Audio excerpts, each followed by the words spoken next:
चला तर आज आपण महाराष्ट्रातील प्रत्येक व्यक्तीचा जिव्हाळ्याचा पदार्थ बघणार आहोत. व्हिडिओला लाईक करा, शेअर करा आणि चॅनलला नक्की सबस्क्राईब करा.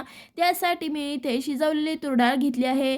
कढईमध्ये एक पळी तेल गरम करू. 1 चमचा मोहरी, 1 चमचा जिरे, भरपूर सारा बारीक चिरलेला लसूण, 1 वाटी बारीक चिरलेला कांदा, 2 ते 3 हिरव्या मिरचीचे तुकडे घालून परतवून घेऊ. कांदा परतला की आता आपल्याला ह्यामध्ये 10 ते 12 कडीपत्त्याची पाने, अर्धा वाटी बारीक चिरलेला टोमॅटो घालून परतवून घेऊ. हलकासा टोमॅटो परतवून झाल्यावरती अर्धा चमचा हळद, पाव चमचा हिंग घालून मिक्स करू.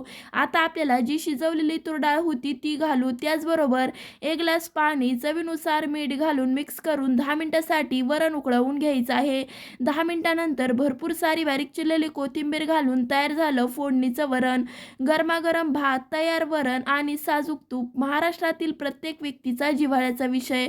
तुम्ही सुद्धा नक्की ट्राय करा. धन्यवाद.